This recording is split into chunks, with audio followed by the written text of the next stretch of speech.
Elhamdülillahi Rabbil alemin. Allahümme salli ve sellim ala nebiyyina Muhammedin ve ala alihi ve ashabihi ecma'in. Amma ba'd.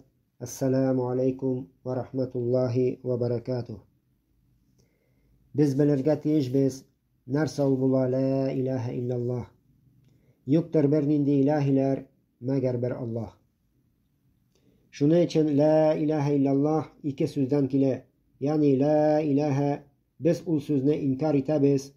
Yoktur bernindi ilahiler. Fakat kabul itabiz illallah. Meğer ilahi biz bir Allah. Peygamberimiz Muhammed sallallahu aleyhi ve sellem üzerinin hadisinde de Kaysın Abdullah ibn Abbas'tan kile radıyallahu anhumadan kaçan Peygamberimiz Muhammed sallallahu aleyhi ve sellem Muaz ibn Cebel'ne ciberdi Yemen gedi iyet dedi sin kilersin ul kavimga di kitap ehline di birinci sözün bulsun di alarını çakır tavhidka la ilahe illallah kadi. İşinin için Peygamberimiz Muhammed sallallahu aleyhi ve sellem her bir peygamber çakırdı üst kavmin la ilahe illallah ka. Adam balasının dini ve imanı derez bulmi la ilahe illallah etminçe. Dilemen la ilahe illallah etip yeregemen ışanıp amel kılığı kirek.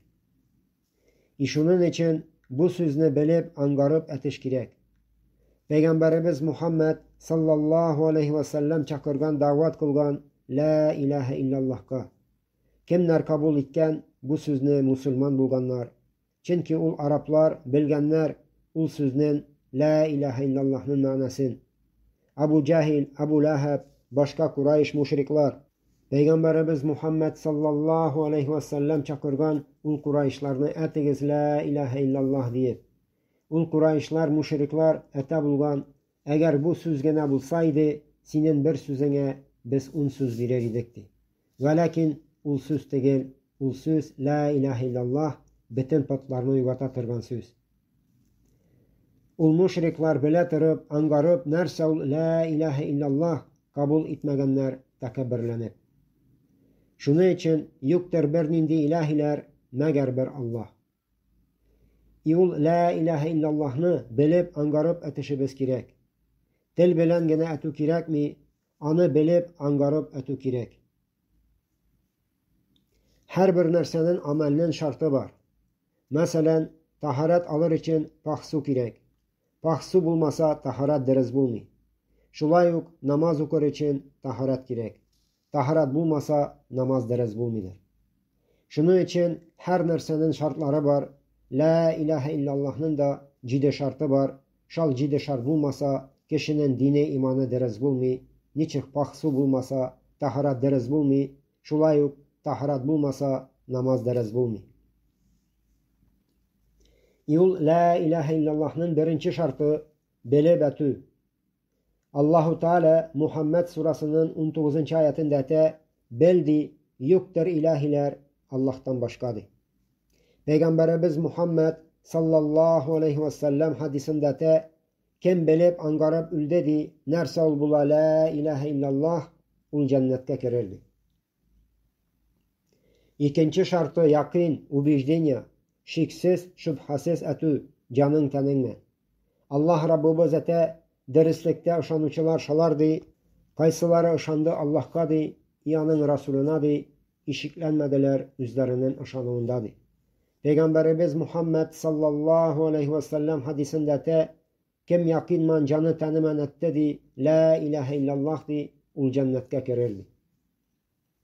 İkinci şartı kabul etü. La ilahe illallah etkeç kabul kılış kirek. Peygamberimiz Muhammed sallallahu aleyhi ve sellem ete bulgan Kurayşlarga etigiz la ilahe illallah.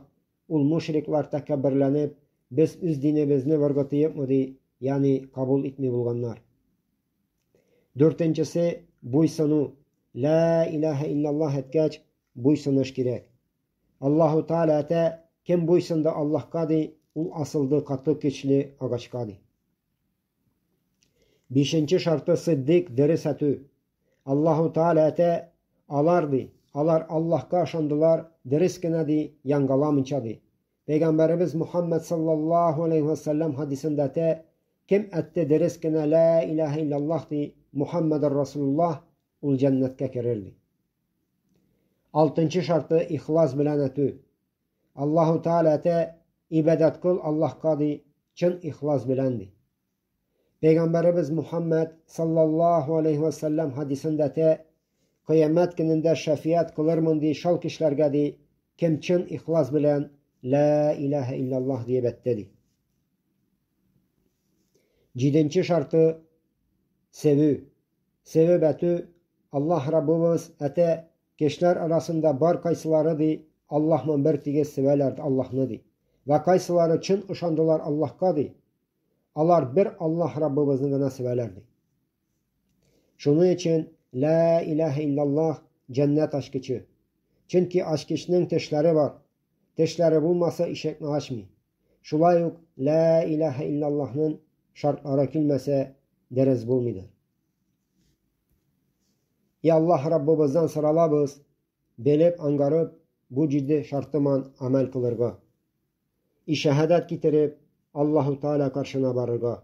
Allahumma amin. Allahumma salli ve sellim ala nebiyyina Muhammedin ve ala alihi ve ashabihi ecmain ve ahiru davana enilhamdülillahi rabbil alemin.